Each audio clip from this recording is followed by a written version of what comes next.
Hi everybody, this is attorney Arkady Frekhtman, a New York City personal injury trial attorney, and today I wanted to do a video that is a book review. One of the things I've been doing in the morning is listening to some audiobooks, and I was listening to this one book, I think a recent book from 2022. It's called The Confident Mind, and it's by a PhD, a professor named Nate Zinsser, and I believe he worked with world-class athletes, including former New York Giants quarterback Eli Manning, who won 2 Super Bowls. And he helped them become more confident so that when they're performing on the field, they succeed. And I think, it's a great book. I'm like 80% done with it. I still have a little bit more, about 2 more hours to listen to. But I think it's a great book. I really enjoyed it. So in the beginning of the book, he talks about something that is applicable to jury selection. Because a lot of lawyers, when they're picking a jury at trial, they go up there and they ask, can you be fair? Will you be fair? And of course, people are going to say yes. Or if you bring up the counterpart, which is, we don't want anyone biased, well, no one's going to admit that they're biased.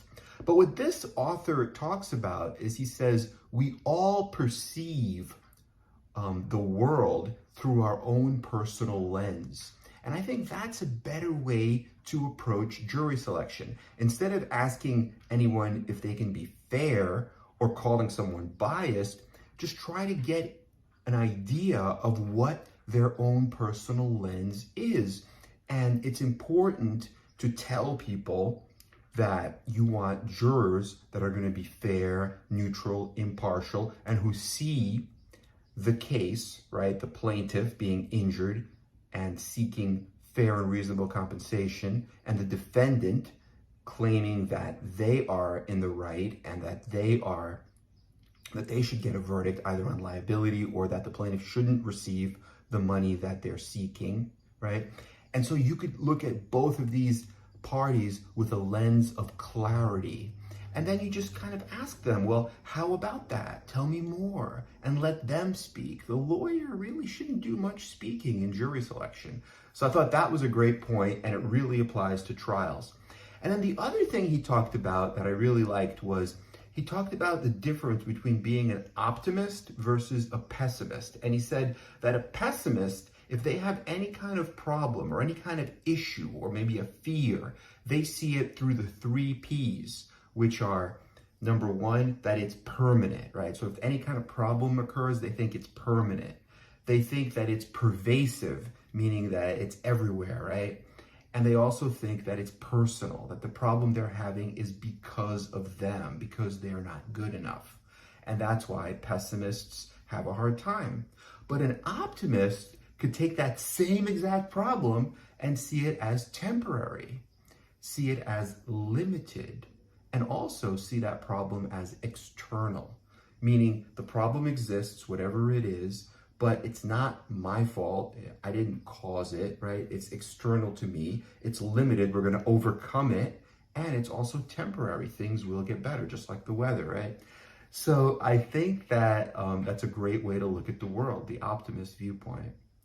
And he gave this one example of Deion Sanders, of a Super Bowl and World Series athlete. He was actually in a Super Bowl, or more than one Super Bowl, and he was in a World Series. And he's like the only person to ever do that.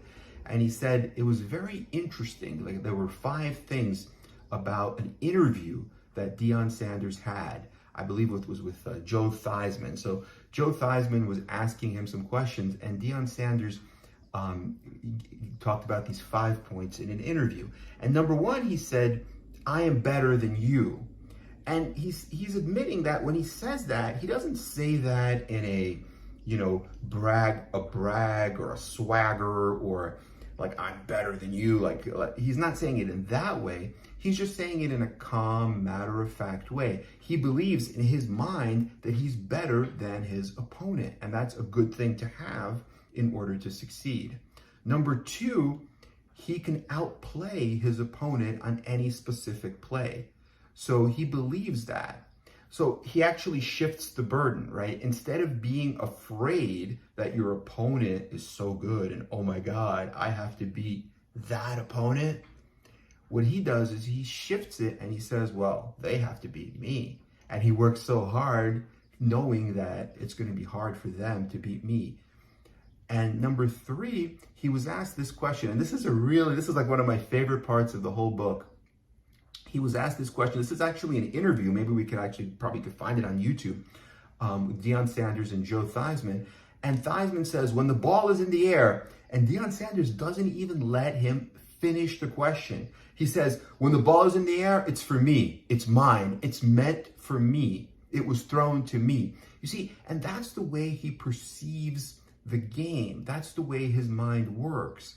And it's a very, very powerful mindset, because what he's essentially saying is, even though he's a defensive player, when the opposing team's quarterback throws the ball, in his mind, it's being thrown to him. So he does everything in his power to get that ball, which is his ultimate goal and which is the object of the game. So that's the correct thing to do.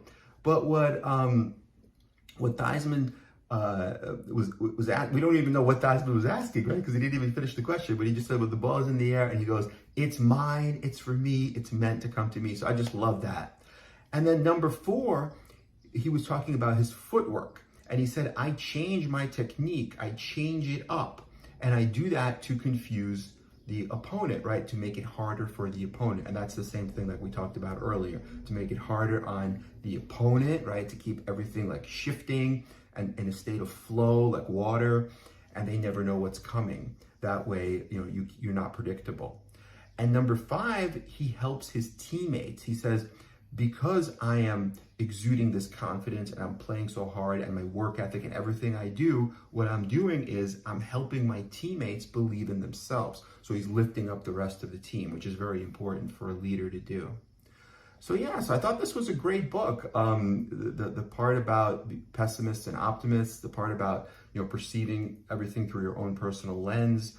He also does this whole imagery where he imagines, for example, a lemon and then cutting a lemon, and just like mental techniques where you could meditate and imagine whatever you want to accomplish. If it's a tennis serve or a tennis game, or maybe a trial closing argument that goes really, really well, and you get a large verdict, like a $10 million verdict. He says, imagine it with great specificity, just like he described in detail, like cutting a lemon, imagining the lemon, seeing the lemon from all sides, almost like the way he described it, you could almost taste the lemon. And he says that's very good to do those kind of visualizations.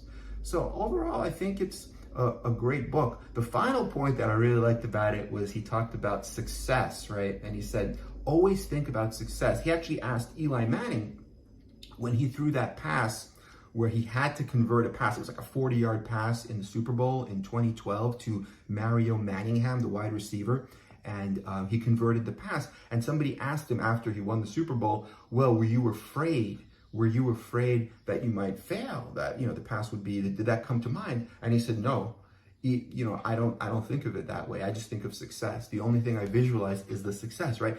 The failure, if it did happen in the past, it was just a one-off, right? And you have to externalize it from yourself. And it's actually good to misremember the failure so that you can be confident and you can have success in the future. Because what you think actually materializes and manifests. And, I thought that was a really good point. So yeah, I think this book applies to trials, and I think it also applies to your life in general, whatever you want to do. And I thought it was a great book, so I highly recommend it. Okay, have a great day, everyone. Let us know what questions you have, and we're here for you. Bye-bye.